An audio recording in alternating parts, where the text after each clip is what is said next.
흔히들 야고보서를 신약의 잠언이라고 부르고 있습니다.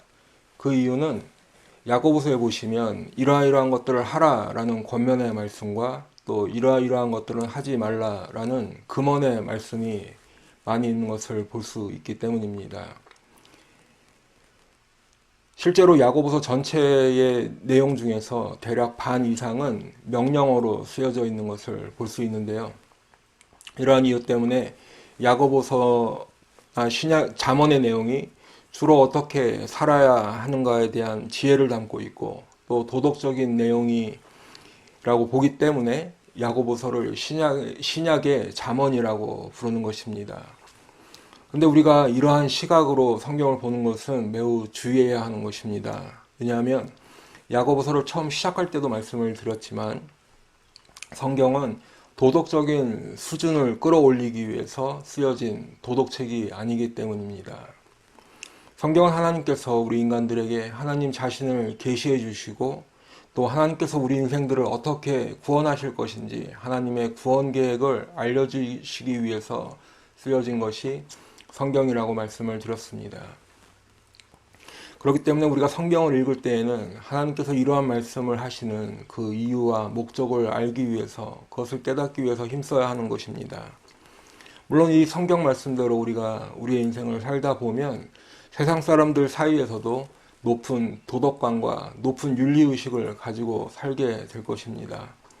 왜냐하면 하나님은 선하신 하나님이시고 또 하나님의 도덕 수준은, 도덕 기준은 매우 높으시기 때문입니다.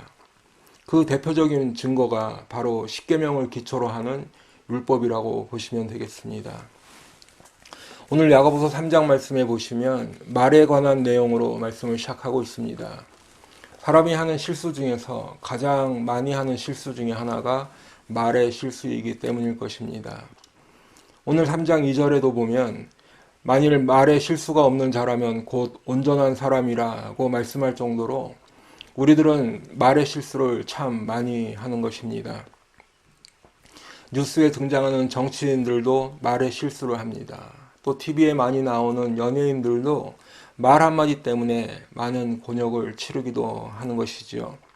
그렇기 때문에 우리 믿는 사람들도 말 한마디도 주의를 기울여서 해야 할 것입니다. 왜냐하면 말 한마디 때문에 사람을 살리기도 하지만 또 말 한마디 때문에 사람을 죽이기도 하기 때문입니다. 그렇기 때문에 우리들은 보통 야고보서 3장 말씀에서 말을 조심하고 가려서 하자라는 내용의 교훈을 말하고 들어왔습니다. 하지만 우리가 오늘 야고보서 본문을 통해서 그런 말을 조심하고 가려서 하자라는 교훈에 머무른다면 우리는 성경을 통해서 우리에게 주시는 하나님의 말씀의 진의를 놓치게 될 것입니다. 그렇다고 말을 함부로 하자라든가 그런 것이 필요 없다라는 말씀은 아닙니다. 오해하지 않으시길 바라고요. 다시 말씀드리지만 성경은 세상의 책들처럼 화술이나 화법에 대한 말이 아니고 또 그러한 것을 가르치기 위한 도덕책도 아니기 때문이라는 것을 기억하시기 바랍니다.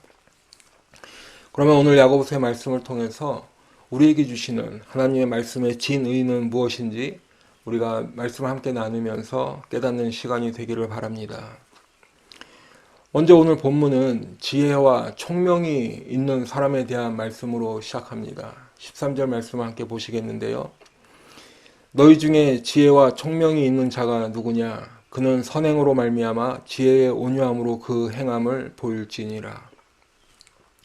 여러분, 지혜와 총명이 무엇인가요? 말 그대로 지혜는 현명한 것을 나타내고 총명은 통찰이나 또는 어떤 깨달음, 슬기로움 이러한 것들을 나타내는 것입니다. 그리고 이러한 지혜와 총명은 우리 성도님들 뿐만 아니라 세상 모든 사람들도 원하는 것일 것입니다. 그러면 세상 사람들이 말하는 지혜와 총명은 무엇입니까? 그것은 아마도 노력하는 것에 비해서 결과가 매우 좋은 것을 지혜와 총명이라고 할 수 있을 것입니다. 요즘 많이 쓰는 말로 하면 가성비가 좋은 것이라 할 수 있겠죠. 또는 삶의 지혜라고도 말하는 것으로 봐서 그야말로 이 지혜와 총명은 삶의 모든 부분에서 요구되는 그러한 것들일 것입니다. 돈의 흐름을 잘 읽어서 적절한 투자도 하고 또 그 결과로 많은 돈을 벌게 되면 똑똑하다는 소리를 듣습니다. 내가 이루고자 하는 목표를 잘 정해서 그 일에 매진을 하고 자신의 목표를 이루는 사람에게는 총명하다고 일컬을 것입니다. 또 사람들을 대할 때 적절한 말이나 행동을 잘 해서 그 관계를 잘 유지하는 사람들을 슬기로운 사람이다 이렇게 부를 것입니다. 물론 이러한 것들은 지금 단순히 좋다 나쁘다를 말씀드리려는 게 아니고요. 하지만 오늘 성경에서 말씀하는 지혜와 총명이 있는 자라고 말씀할 때에는 조금 전에 말씀드렸던 이런 세상에서 말하는 지혜와 총명이 아니라는 것을 기억하시기 바랍니다. 물론 단어는 같은 단어를 쓰지만 그 안에 품고 있는 의미가 다르다는 말씀입니다. 여러분, 그러면 성경에서 말씀하는 지혜와 총명은 무슨 의미일까요? 성경은 많은 부분에서 지혜를 말씀하고 또 총명을 말씀하고 있습니다. 그리고 그와 유사한 의미를 가지고 있는 지식이나 명철에 대한 말씀도 많이 하고 있습니다. 우리가 다 아는 대로 솔로몬이 지혜를 구했을 때에도 하나님께서 솔로몬에게 지혜와 총명을 주셨습니다. 열왕기상 4장 29절 말씀에 보시면요. 하나님이 솔로몬에게 지혜와 총명을 심히 많이 주시고 또 넓은 마음을 주시되 바닷가의 모래같이 하시니. 성경이 말씀하는 지혜와 총명, 지식이나 명철은 기본적으로 하나님께 대한 믿음을 가리킵니다. 물론 지금 넓은 의미에서 믿음이라고 말씀을 드렸습니다만은 구체적인 의미에서 보면 잠언 15장 33절에서는요. 하나님을 경외하는 것은 지혜의 훈계라 말씀하고 있고 잠언 1장 7절의 말씀은 여호와를 경외하는 것이 지식의 근본이라고 말씀하고 있습니다. 세상에는 많은 의미의 지혜가 있지만 하나님을 경외하는 것이 지혜이고 지식이라는 말씀입니다. 여러분, 그러면 성경은 왜 하나님을 경외하는 것이 지혜이고 지식이라고 말씀하는 것일까요? 그것은 바로 우리가 잠언 19장 23절에서 그 의미를 알 수 있는데요. 잠언 19장 23절 보시면 여호와를 경외하는 것은 사람으로 생명에 이르게 하는 것이라 말씀하고 있기 때문입니다. 우리 인생들에게 영원한 생명을 주시는 분은 하나님이시기 때문에 그 하나님을 경외하는 것은 우리 인생들이 하나님께서 주시는 생명에 이르게 하는 것이며 그 지혜가 여기에 있다는 의미입니다. 사랑하는 성도 여러분, 여러분이 이 세상에서 가장 귀한 것 하나만 꼽으라고 말씀을 드리면 무엇을 선택하시겠습니까? 아마도 건강이나 또는 화목, 평화, 자유, 명예, 성공, 돈, 권력 이러한 것들을 선택하실 것입니다. 사람마다 가치관이 다르고 추구하는 것이 다르기 때문에 그 귀하게 여기는 것도 다 다양하겠죠. 하지만 이 세상에서 무엇보다 중요한 것은 생명이라는 것을 꼭 기억하시기 바랍니다. 그 생명은 이 땅에서 오래 사는 생명도 중요한 것이지만 더 중요한 생명은 바로 영원한 생명인 것을 꼭 믿으시기 바랍니다. 왜냐하면 만일 영원한 생명을 얻지 못한다고 가정해 보면 그것은 곧 영원한 죽음을 의미하는 것이고 영원한 형벌인 지옥을 의미하는 것이기 때문에 그렇습니다. 그럼에도 불구하고 세상의 많은 사람들은 이렇게 귀한 생명이 아닌 것에 집중하고 또 그러한 것들을 얻기 위해 삶을 살고 있는 것입니다. 여러분, 많은 재물을 얻고 또 건강한 체력을 가지고 있다고 해도 그 재물이나 체력이 나에게 영생을 줄 수 없습니다. 아무리 높은 명예와 또는 강력한 권력을 가지고 있다고 해도 그 명예나 권력이 나에게 영생을 줄 수는 없는 것입니다. 세상 그 어느 것도 우리 인생들에게 영원한 생명을 줄 수는 없는 것입니다. 오직 예수 그리스도만이 우리에게 영원한 생명을 주시는 분입니다. 하나님께서 독생자 예수를 주셨으니 그 예수를 믿는 사람은 멸망하지 않고 영생을 얻게 되는 것입니다. 그 믿음이 있는 사람은 하나님을 경외하게 되어 있고 또 하나님을 경외하는 사람은 하나님의 말씀에 순종하게 되어 있는 것입니다. 그리고 그 믿음이 있는 사람에게는 하나님께서 영원한 생명을 주시는 것입니다. 그렇기 때문에 하나님을 경외하는 것이 우리 인생들에게는 지혜와 총명이 되는 것입니다. 다른 방법은 없기 때문입니다. 그런데 오늘 본문의 13절에 보시면 그 지혜와 총명을 이야기할 때 그 사람의 선행에 대한 말씀을 하고 있습니다. 그는 선행으로 말미암아 지혜의 온유함으로 그 행함을 보일지니라. 여러분, 여기서 말씀하는 선행이라는 것은요, 선한 일을 말씀하는 것인데 구체적으로는 흠이 없는 삶을 사는 것을 말씀하는 것입니다. 그러니까 지혜와 총명이 있는 성도는 흠이 없는 삶을 삶으로써 그의 행실을 증명해야 하는데 그것은 지혜의 온유함으로 해야 한다는 의미입니다. 사랑하는 우리 성도 여러분, 그런데 지금 읽어드린 이 본문의 말씀은 우리가 도무지 할 수 없는 것을 요구하는 것처럼 보이는 것입니다. 왜냐하면 아무리 예수를 믿어 구원받았다고 해도 우리가 이 땅을 살아갈 때 죄를 짓지 않고 완벽하게 살아갈 수 없는 것처럼 우리의 삶도 흠이 없는 삶을 산다는 것은 도무지 불가능하기 때문입니다. 그러면 오늘 본문에서 말씀하는 선행이란 것이 무엇일까요? 조금 전에 선행을 풀어서 선한 일이라고 말씀을 드렸는데요. 이 선한 일은 무엇을 의미하는가를 알기 위해서는 우리는 먼저 선에 대한 개념을 좀 알아야 할 것입니다. 사랑하는 우리 성도 여러분, 우리는 권선징악이라는 말을 모두 알고 있습니다. 선을 권하고 악을 징계한다는 의미이죠. 또 더 나아가서는 그렇기 때문에 착한 일을 하면 복을 받고 또 악한 일을 하면 결과적으로 벌을 받는다는 교훈을 얻는 것입니다. 그만큼 사람들의 생각에는 오랜 시간 동안 선을 추구하는 그런 마음이 있었습니다. 이와 같이 우리 인간들이 추구하는 것은 선을 권하고 악을 징계한다는 좋은 의미에서 쓰인 것이지만 사실은 성경은 우리 인간들에게는 진정한 선과 악을 구별할 수 있는 능력이 없다는 것을 말씀하고 있습니다.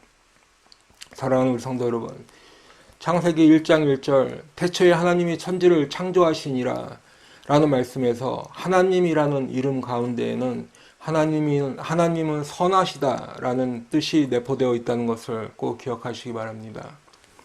그런데 우리 인생들이 하는 가장 큰 착각 중에 하나가 바로 인간이 선과 악을 구별하여서 그것을 행할 수 있다고 하는 것입니다. 하지만 성경은 선과 악의 개념이 따로 있다고 생각하는 것 자체가 바로 사탄마귀에게 속은 결과라고 말씀하고 있습니다. 이 부분에 대해서 좀 더 자세히 말씀을 드리겠습니다. 사랑하는 성도 여러분, 하나님께서는 천지 만물을 창조하신 창조주이시기 때문에 오직 그분만이 선악의 기준을 가지실 수 있는 것입니다. 하나님만이 절대 선이시라는 말씀입니다. 그런데 사탄마귀는 인간도 선악의 기준을 가질 수 있고 그래서 하나님처럼 될 수 있다고 속였습니다. 창세기 3장 4절로 5절 말씀에 보시겠습니다. 뱀이 여자에게 이르되 너희가 결코 죽지 아니하리라. 너희가 그것을 먹는 날에는 너희 눈이 밝아져 하나님과 같이 되어 선악을 알 줄 하나님이 아심이니라. 아담과 하와는 절대 선이신 하나님의 말씀에 의심을 하였습니다. 그리고 악한 사탄마귀의 말을 하나님의 말씀보다 더 신뢰하였습니다. 그리고 하나님께서 먹지 말라고 명령하신 선악과를 따먹은 것입니다. 그렇기 때문에 태초에 하나님이 천지를 창조하시니라라는 말씀을 믿는다는 것은 바로 하나님이 선하신 하나님이시고 또 하나님이 천지를 창조하신 창조주이시기 때문에 그분 자신이 선이요 하나님의 말씀이 선인 것을 믿는다는 의미입니다. 동시에 그분의 생각과 반대되는 것은 악이 되는 것입니다. 사랑하는 성도 여러분, 그렇기 때문에 우리 성도님들은 선한 일이라든가 선행이라는 말을 들으시게 되면 먼저는 그것이 하나님과 관련이 되어 있다는 것을 꼭 기억하시기 바랍니다. 왜냐하면 우리가 선을 이야기하면서 절대 선이신 하나님을 제외하고 선을 논한다는 것 자체가 어불성설이기 때문입니다. 그렇기 때문에 우리가 선한 일을 한다는 것은 바로 절대 선이신 하나님을 믿는 것에서부터 출발하는데요. 그리고 그 선하신 하나님을 전하는 것이 선한 일인 것입니다. 하나님의 말씀과 그분께서 행하신 일을 증거하는 것이 선행인 것입니다. 선하신 하나님과 그분의 말씀 가운데 생명이 있기 때문입니다. 오늘 본문 13절에서 말씀하는 선행이 단순히 사람들에게 도움을 준다든가 아니면 친절을 베푸는 것을 넘어서 선하신 하나님과 그분의 말씀을 전하는 것이라고 말씀을 드리는 이유는 다름 아니라 14절에서 그 답을 찾을 수 있습니다. 여러분 14절 말씀을 한번 다시 보시겠습니다. 그러나 너희 마음속에 독한 시기와 다툼이 있으면 자랑하지 말라. 진리를 거슬려 거짓말하지 말라. 여러분 지금 읽어드린 14절 말씀을 보시면 그다지 어려운 말이 없습니다. 하지만 이 말씀이 그러나로 시작되는 것으로 봐서 이 14절의 말씀이 13절과 연결된다는 것을 알 수 있는데요. 그런 의미에서 14절을 다시 보시면 왜 이런 말씀을 하고 있는지 그 의미를 알기가 쉽지 않아 보입니다. 우리가 선행을 단순히 도덕적인 의미에서의 선행으로 이해하면 그렇다는 말씀입니다.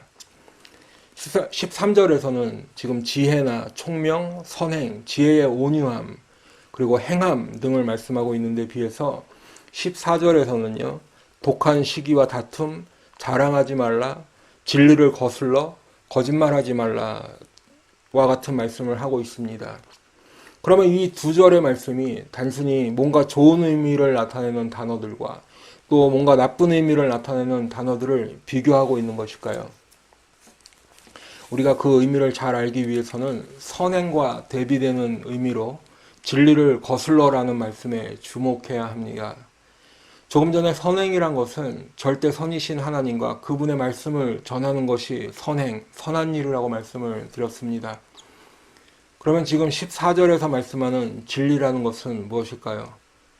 바로 하나님이 진리이시고 그분의 말씀이 진리인 것입니다.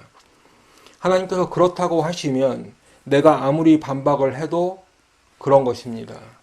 또한 하나님의 말씀이 선이고 또 그분의 말씀이 진리인 것을 우리들은 다 믿어야 하겠습니다. 그것은 우리가 아무리 어떻게 뒤집어 보려고 해도 어쩔 도리가 없는 것이라는 말씀입니다. 요한복음 17장 17절 말씀해 보시면 아버지의 말씀은 진리니이다 라고 말씀하고 있고 우리 예수님께서도 내가 곧 진리요 길이요 진리요 생명이니 라고 말씀하셨습니다. 그렇기 때문에 14절에서 진리를 거스른다라는 것은 바로 하나님을 거부하고 그분의 말씀을 받아들이지 않는다는 의미입니다. 복음을 거부한다는 의미인 것입니다. 하나님의 말씀을 전하는 선행에 대해서 진리를 거슬러 거짓말을 한다는 말씀입니다. 왜냐하면 그 마음속에 독한 시기와 다툼이 있기 때문입니다.